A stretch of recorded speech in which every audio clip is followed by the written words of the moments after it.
So, in response to that demonstration, God says to the angels, now bow down to Adam.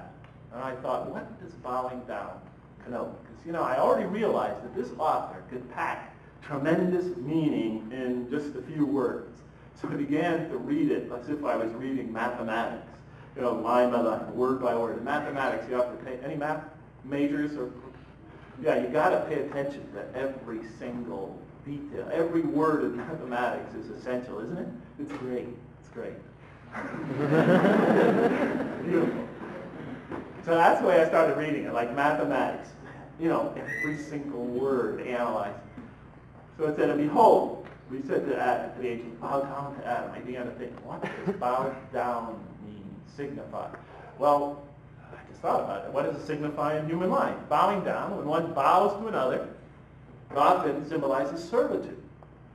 One is going to serve the other. Now in the Quran, everything serves God, ultimately.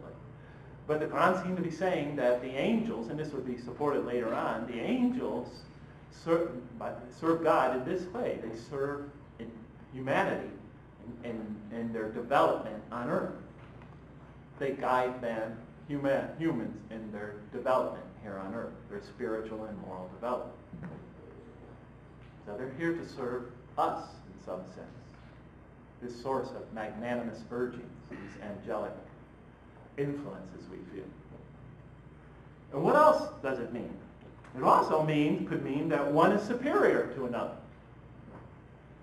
And certainly that seems to be the point in the Quran. Humans are potentially superior to angels. The angels ask the question, why create us when you could create us? God says, you didn't consider this. And now he's telling the angels now, bow down to Adam after this demonstration.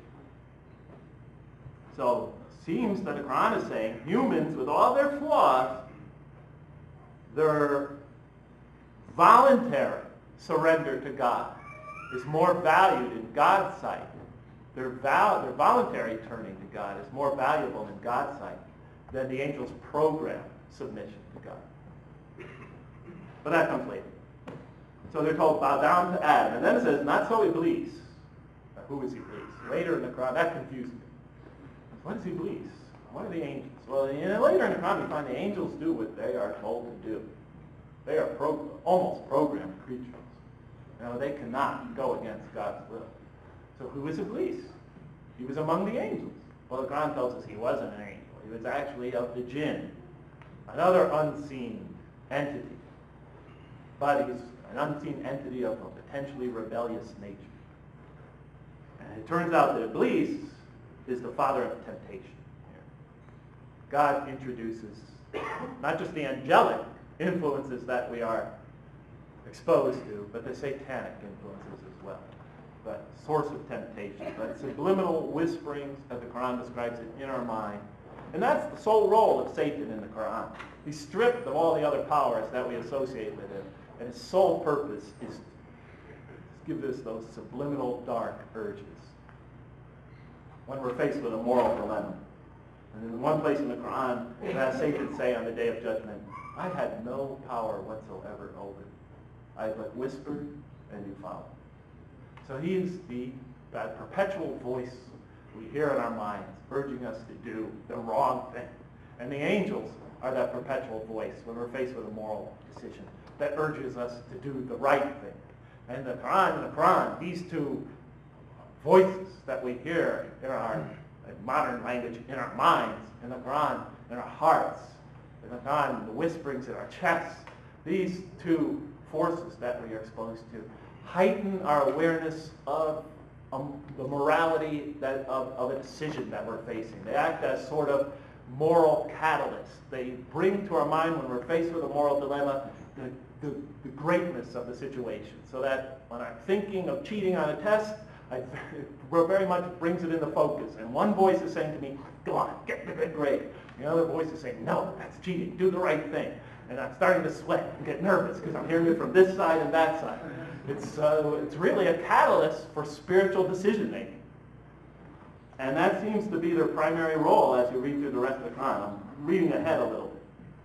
But in any case, what the Quran seems to be saying here is what? in answer to the angel's question, first the Quran says, look, these human beings are intellectual beings. Didn't I tell you? I see the whole picture. But God said he's going to put the beings on earth. When is he going to put them on earth? Well, not yet. First they have to go through this teaching process. They have to learn. Okay, and they're gaining wisdom, they're gaining knowledge, etc. He's still not putting them on earth. Now we find something else about the human beings. They're subject to not just angelic inspiration, but satanic inspiration.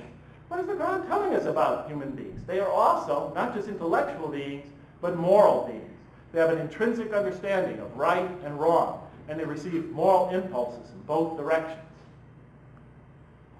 Are they ready to go on earth yet? Now God should put them on earth. We now know they're moral beings. They're subjected to these two influences. They're intellectual beings. Okay, put them on earth. No, God's not ready to put them on earth.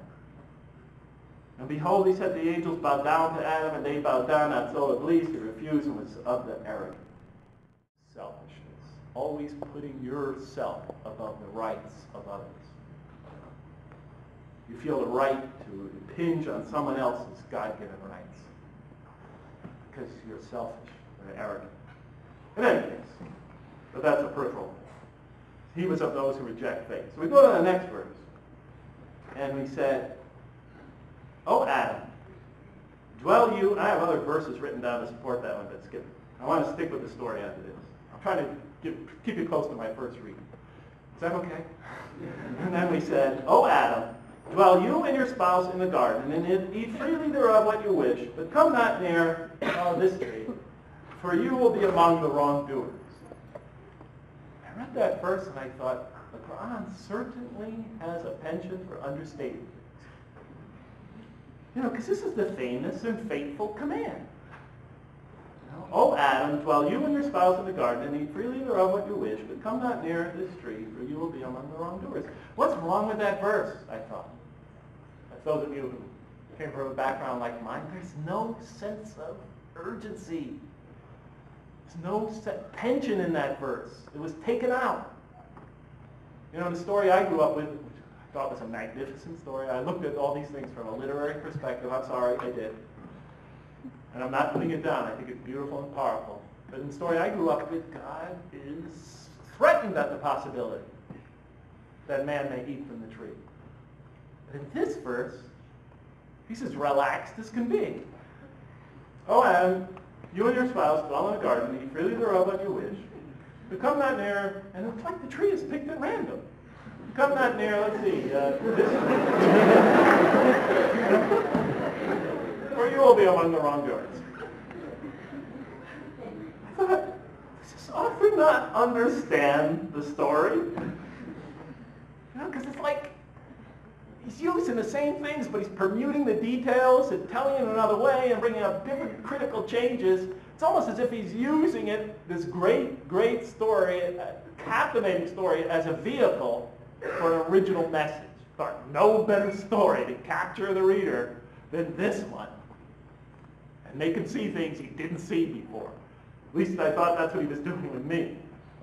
Dwell you and your spouse and eat freely thereof what you wish, but come not near this tree, for you will be among the wrongdoers. So I was really getting confused and frustrated. And then the next verse, but Satan caused them to slip and expelled them from the state in which they were. And we said, go you all down. Some of you will be adversaries of others, and on earth will be your dwelling place and provision for a time. Slip? I thought Satan caused them to slip. I thought he really has a penchant for understating things. The greatest sin in the history of humanity, the very sin why we're all down here sentenced to life, the very sin by which we're all suffering and slogging, and the pain and divorce, and, you know, the misery of life.